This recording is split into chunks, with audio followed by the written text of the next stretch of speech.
Hello friends, आप सभी का हमारे channel Tejas the signing classes में स्वागत है।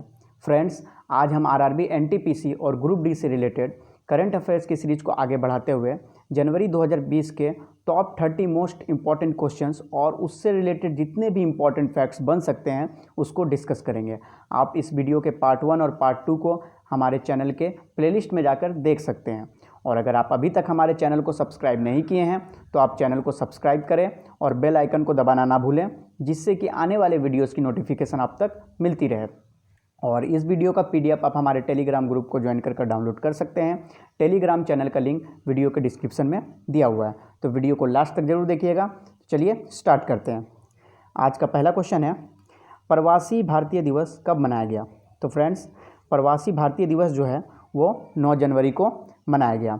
और ये प्रवासी भारतीय दिवस अब मनाया क्यों जाता है? तो फ्रेंड्स, इसी दिन 1915 में महात्मा गांधी दक्षिण अफ्रीका से भारत आए थे, इसीलिए उस दिन से नहीं 2003 से प्रवासी भारतीय दिवस की शुरुआत की गई। और 2019 में यह वाराणसी में मनाया गया था और 2020 में इसका आयोजन नई दिल्ली में किया गया था। और इस बार का जो थीम था वो थीम भी आपको याद रखना है। इस बार का थीम था एक नया भारत बनाने में भारतीय डायस्पोरा की भूमिका। चलिए बढ़ते अगले क्वेश्चन की ओर। अगला क्वेश्चन है, नौसैनिक अभ्यास मिलन का आयोजन कहाँ किया गया? तो फ्रेंड्स, नौसैनिक अभ्यास अभी हाल में किया गया मिलन, जिसका आयोजन विशाखापट्टनम में किया गया। अब ये मिलन वर्ड जो आया है MILAN इंग्लिश में ये होता है, तो इसका फुल फॉर्म भी आपको याद रखना है। इसका फुल फॉर्म होता है मल्टीलैटरल नेवल एक्सरसाइज, और उसमें कुल 41 देशों ने भाग लिया था। चलिए बढ़ते अगले क्वेश्चन की ओर। अगला क्वेश्चन है, विश्व हिंदी दिवस कब मनाया गया? तो फ्रेंड्स, विश्व हिंदी दिवस जो है वो 10 जनवरी को मनाया गया। विश्व हिंदी दिवस जो पहली बार मनाया गया था वो 1975 में नागपुर में मनाया गया था। उसके बाद 2006 में मनमोहन सिंह ने इसे मनाने की घोषणा की और उसके बाद ये प्रतिवर्ष मनाया जाने लगा। तो विश्व हिंदी दिवस 10 जनवरी को मनाया जाता है। तो इससे एक और क्वेश्चन बनता है कि राष्ट्रीय हिंदी दिवस कब मनाया जाता है? तो फ्रेंड्स, राष्ट्रीय हिंदी दिवस जो है वो 14 सितंबर को हर साल मनाया जाता है, क्योंकि उसी दिन भारतेंदु हरिश्चंद्र जी का जन्म हुआ था। चलिए बढ़ते अगले क्वेश्चन की ओर। अगला क्वेश्चन है, BCCI ने पॉली उमरिगर अवार्ड से किसे सम्मानित किया गया? तो फ्रेंड्स, इस बार BCCI ने पॉली उमरिगर अवार्ड से जसप्रीत बुमराह को सम्मानित किया गया। वो पुरुष वाले पॉली उमरिगर अवार्ड कैटेगरी के विजेता थे, और महिला में जो विजेता हुई है वो पूनम यादव है, जो भारतीय महिला क्रिकेट टीम की बॉलर है एक। चलिए बढ़ते अगले क्वेश्चन की ओर। अगला क्वेश्चन है, किस ऑयल कॉरपोरेशन ने इंडियन नेवी में उपयोग के लिए स्पेशल श्रेणी नाटो डीजल बनाया है? तो फ्रेंड्स, इंडियन ऑयल कॉरपोरेशन ने इसको बनाया है। अब बात आई है इंडियन ऑयल कॉरपोरेशन की। तो इंडियन ऑयल कॉरपोरेशन की स्थापना 1959 ईस्वी में हुई थी, और इसका जो हेडक्वार्टर है वो न्यू दिल्ली में है, और इसके वर्तमान अध्यक्ष जो है वो संजीव सिंह हैं। चलिए बढ़ते अगले क्वेश्चन की ओर। अगला क्वेश्चन है, किसे अगले 1 वर्ष के लिए भारत का महासर्वेक्षक नियुक्त किया गया है? तो फ्रेंड्स, अगले 1 वर्ष के लिए भारत का महासर्वेक्षक गिरीश कुमार को नियुक्त किया गया है। चलिए बढ़ते अगले क्वेश्चन की ओर। अगला क्वेश्चन है, किस राज्य में प्रसिद्ध परशुराम कुंड मेला का आयोजन किया गया? तो फ्रेंड्स, प्रसिद्ध परशुराम कुंड मेला का आयोजन अरुणाचल प्रदेश में किया गया है। अब बात आई है अरुणाचल प्रदेश की, तो अरुणाचल प्रदेश से एक और इम्पोर्टेंट क्वेश्चन बनता है कि अरुणाचल प्रदेश के विधानसभा ने अभी हाल ही में अपना नया लोगो जारी किया है, और अरुणाचल प्रदेश ने अपना पहला हिंदी समाचार पत्र को भी लॉन्च किया है, जिसका नाम है अरुण भूमि। ये भी आपको याद रखना है। चलिए बढ़ते अगले क्वेश्चन की ओर। अगला क्वेश्चन है, असम सरकार ने विश्व बैंक के साथ कितने मिलियन ऋण समझौते पर हस्ताक्षर किया है? तो फ्रेंड्स, असम सरकार ने विश्व बैंक के साथ $88 मिलियन का ऋण समझौता हस्ताक्षर किया है। अब बात आई है असम की, तो असम से कुछ इंपॉर्टेंट क्वेश्चंस बनते हैं, जैसे भारत का सबसे बड़ा बांस उत्पादक, जिसको बम्बो बोलते हैं इंग्लिश में, बांस उत्पादक राज्य जो है वो असम है। असम देश का सबसे अच्छा बजट पेश करने वाला राज्य भी है, और राइस नॉलेज बैंक की स्थापना करने वाला भी देश का पहला राज्य असम ही है। तो आपको असम से इतना याद रखना है। चलिए बढ़ते अगले क्वेश्चन की ओर। अगला क्वेश्चन है, भारत का सबसे बड़ा दूर संचार ऑपरेटर कौन सी कंपनी बनी है? तो फ्रेंड्स, भारत का सबसे बड़ा दूर संचार ऑपरेटर कंपनी रिलायंस जियो बनी है। चलिए बढ़ते हैं अगले क्वेश्चन की ओर।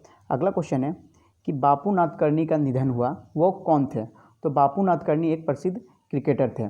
और बापू नादकर्णी से एक क्वेश्चन आपको ये भी याद रखना है कि टेस्ट क्रिकेट में लगातार 21 मेडल लेने का रिकॉर्ड इनके नाम है। चलिए बढ़ते हैं अगले क्वेश्चन की ओर। अगला क्वेश्चन है, दुनिया का सबसे बड़ा झूला कहाँ बनाया जा रहा है? तो फ्रेंड्स, दुनिया का सबसे बड़ा झूला जो है वो दुबई में बनाया जा रहा है। चलिए बढ़ते हैं अगले क्वेश्चन की ओर। अगला क्वेश्चन है, भारत के वैज्ञानिकों ने अरुणाचल प्रदेश में मेंढक की कितनी नई प्रजातियों की खोज की है? तो भारत के वैज्ञानिकों ने अरुणाचल प्रदेश में मेंढक की 3 नई प्रजातियों की खोज की है। और वो 3 नई प्रजातियां हैं लियाना इंडिका, लियूराना मिनूटा और लियाना हेलियाना। फिर से मैं रिपीट कर रहा हूँ, लियाना इंडिका, लिरुयाना मिनूटा और लियाना हेलियाना। ये आपको याद रखना है। चलिए बढ़ते हैं अगले क्वेश्चन की ओर। अगला क्वेश्चन है, किस राज्य में चापचार कूट उत्सव मनाया गया? तो यह उत्सव जो है वो मिजोरम में मनाया गया। चलिए बढ़ते हैं अगले क्वेश्चन की ओर। अगला क्वेश्चन है, वर्ल्ड डेमोक्रेसी इंडेक्स 2019 में भारत का क्या स्थान रहा? तो फ्रेंड्स, वर्ल्ड डेमोक्रेसी इंडेक्स में भारत का स्थान 51 रहा है, 51। तो इसमें फर्स्ट स्थान जो रहा है, प्रथम स्थान, वो नॉर्वे का रहा है। और सबसे लास्ट स्थान जो मिला है वो नॉर्थ कोरिया को मिला है। चलिए बढ़ते हैं अगले क्वेश्चन की ओर। अगला क्वेश्चन है, बैंक ऑफ इंडिया का एमडी एंड सीईओ कौन है? तो फ्रेंड्स, बैंक ऑफ इंडिया का एमडी और सीईओ अतनु कुमार दास है। अब बात आई है बैंक ऑफ इंडिया की। तो बैंक ऑफ इंडिया की जो स्थापना हुई थी वो 7 सितंबर 1906 ईस्वी में हुई थी। और इसका जो हेडक्वार्टर है वो मुंबई में है। अब बैंक ऑफ इंडिया से आप एसबीआई को भी रिलेट करके याद कर लीजिए कि एसबीआई की जो स्थापना हुई थी वो 1955 में हुई थी। इसका भी हेडक्वार्टर मुंबई में है और इसके वर्तमान अध्यक्ष जो है वो रजनीश कुमार हैं। चलिए बढ़ते हैं अगले क्वेश्चन की ओर। अगला क्वेश्चन है, ग्रीन पीस इंडिया द्वारा जारी रिपोर्ट के अनुसार भारत का सबसे प्रदूषित शहर कौन सा है? तो ग्रीन पीस इंडिया द्वारा एक रिपोर्ट जारी किया गया है जिसमें भारत का सबसे प्रदूषित शहर झरिया है, जो कि झारखंड में स्थित है। अब सबसे प्रदूषित शहर झरिया है तो सबसे कम प्रदूषित शहर कौन सा है? तो फ्रेंड्स, सबसे कम प्रदूषित शहर जो है वो मिजोरम का शहर लुंगलेई है। आपको ये भी याद रखना है। चलिए बढ़ते हैं अगले क्वेश्चन की ओर। अगला क्वेश्चन है, कृषि भूमि को पट्टे पर देने वाला देश का पहला राज्य कौन बना है? तो कृषि भूमि को पट्टे पर देने वाला देश का पहला राज्य जो है वो उत्तराखंड बना है। चलिए बढ़ते हैं अगले क्वेश्चन की ओर। अगला क्वेश्चन है, राष्ट्रीय बालिका दिवस कब मनाया गया? तो फ्रेंड्स, राष्ट्रीय बालिका दिवस जो है वो 24 जनवरी को मनाया गया। और जो राष्ट्रीय बालिका दिवस है वो 2008 से मनाना शुरू किया गया था। और इसी से रिलेटेड एक और क्वेश्चन है कि अंतर्राष्ट्रीय शिक्षा दिवस भी 24 जनवरी को ही मनाया जाता है। अब फ्रेंड्स, राष्ट्रीय बालिका दिवस 24 जनवरी को मनाया जा रहा है, तो अंतर्राष्ट्रीय बालिका दिवस भी आपको याद रखना है कब मनाया जाता है। तो अंतर्राष्ट्रीय बालिका दिवस जो है वो 11 अक्टूबर को मनाया जाता है। चलिए बढ़ते हैं अगले क्वेश्चन की ओर। अगला क्वेश्चन है, विश्व भ्रष्टाचार सूचकांक 2020 में भारत का क्या स्थान रहा? तो फ्रेंड्स, विश्व भ्रष्टाचार सूचकांक में भारत का स्थान 80 रहा है, 80 पोजीशन भारत को मिला है। और सबसे कम भ्रष्ट देश जो है वो डेनमार्क है। और सबसे ज़्यादा भ्रष्ट देश जो है वो सोमालिया है। मतलब नंबर 1 पर डेनमार्क है, सबसे लास्ट नंबर पर सोमालिया है और भारत का स्थान 80 है। तो आपको ये याद रखना है। चलिए बढ़ते हैं अगले क्वेश्चन की ओर। अगला क्वेश्चन है, ग्रीस देश की पहली महिला प्रधानमंत्री कौन बनी है? तो फ्रेंड्स, ग्रीस देश की पहली महिला प्रधानमंत्री कैटरीना सकेलारोपोलू बनी है। बढ़ते हैं अगले क्वेश्चन की ओर। अगला क्वेश्चन है, किस शहर ने विमेंस विद व्हील्स नामक टैक्सी सेवा की शुरुआत की है? तो यह शुरुआत नई दिल्ली ने की है। चलिए बढ़ते हैं अगले क्वेश्चन की ओर। अगला क्वेश्चन है, राष्ट्रीय मतदाता दिवस का थीम इस बार का 2020 का थीम क्या था? तो इस बार का जो थीम था electoral literacy for a stronger democracy. अब बात राष्ट्रीय मतदाता दिवस की आई है तो आपको ये भी याद रखना है कि राष्ट्रीय मतदाता दिवस मनाया कब जाता है। तो फ्रेंड्स, राष्ट्रीय मतदाता दिवस 25 जनवरी को हर साल मनाया जाता है। चलिए बढ़ते हैं अगले क्वेश्चन की ओर। अगला क्वेश्चन है, अंतर्राष्ट्रीय शिक्षा दिवस का थीम क्या था? तो फ्रेंड्स, इस बार का अंतर्राष्ट्रीय शिक्षा दिवस का theme learning for people, planet, prosperity and peace था। और अंतर्राष्ट्रीय शिक्षा दिवस मनाया कब गया? तो फ्रेंड्स, अंतर्राष्ट्रीय शिक्षा दिवस 24 जनवरी को मनाया गया। चलिए बढ़ते हैं अगले क्वेश्चन की ओर। अगला क्वेश्चन है, किस राज्य में ईल प्रजाति के नए सांप की खोज की गई है? तो फ्रेंड्स, ईल प्रजाति के नए सांप की खोज उड़ीसा में की गई है। और उड़ीसा से एक और इम्पोर्टेंट क्वेश्चन बनता है कि हाल ही में बाली यात्रा महोत्सव कहाँ मनाया गया?